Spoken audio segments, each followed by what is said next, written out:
Hi guys.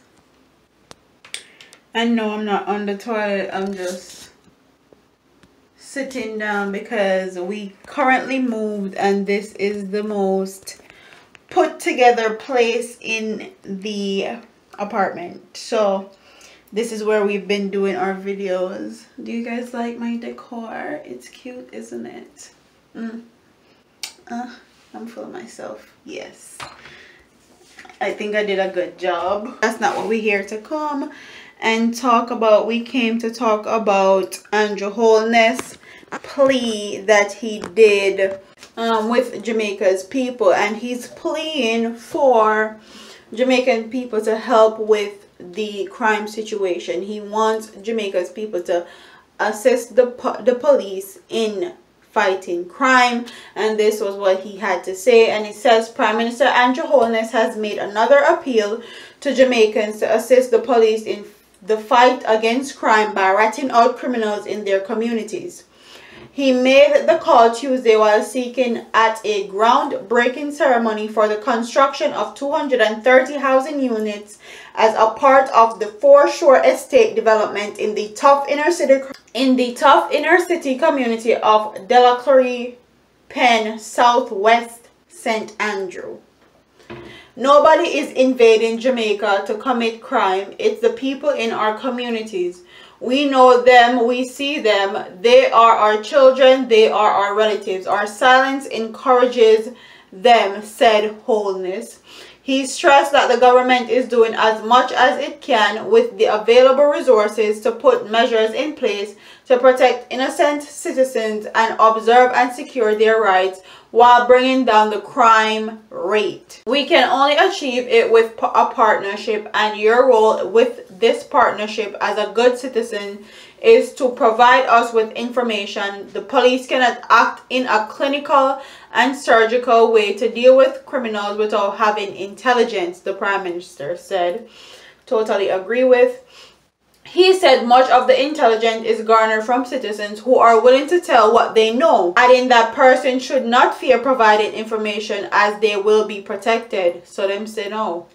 We have demonstrated that if you give us information, and we have given you the avenues to do it, Crime Stop and the special number that Jamaica Defense Force and the police have provided, your own security and confidentiality will be protected, he said.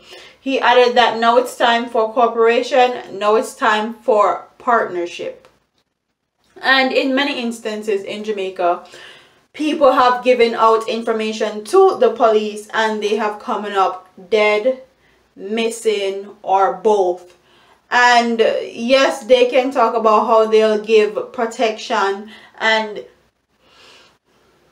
they'll protect people that give information, but there are definitely cops in the JDF, or JCF I should say, that are linked to criminal elements in Jamaica.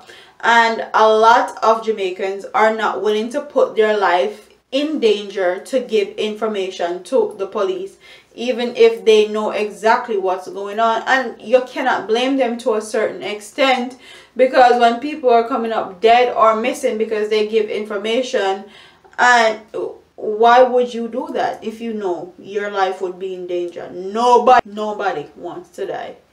So they're going to protect themselves and protect them life and let the police try to do their jobs on their own. But I do agree when he said that Jamaicans need...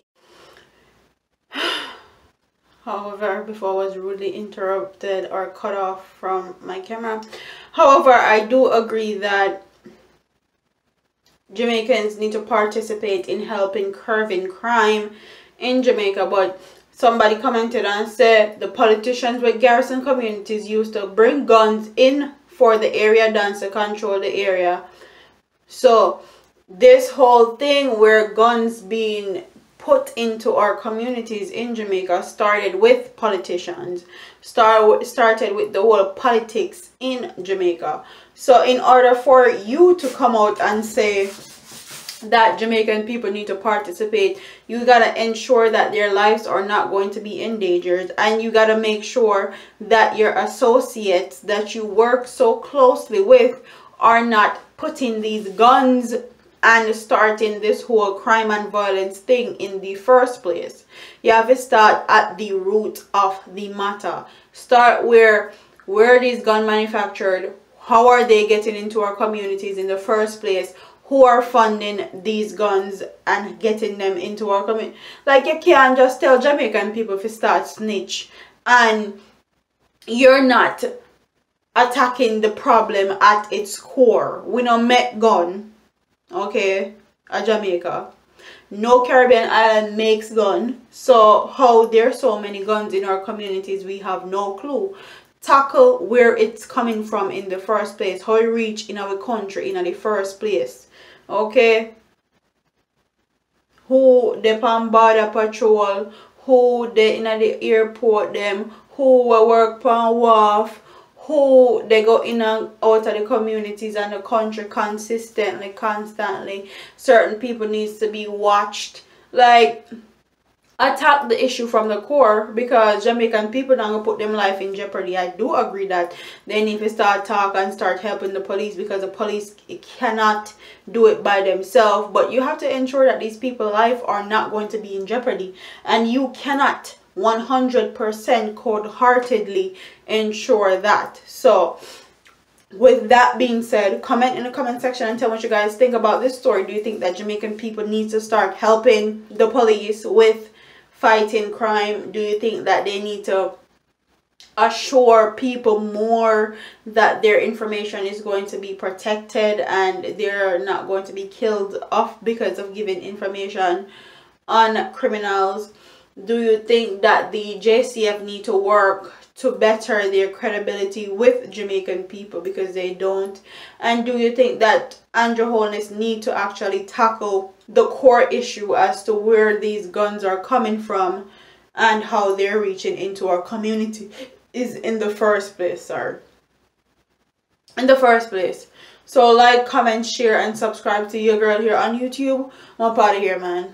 Deuces.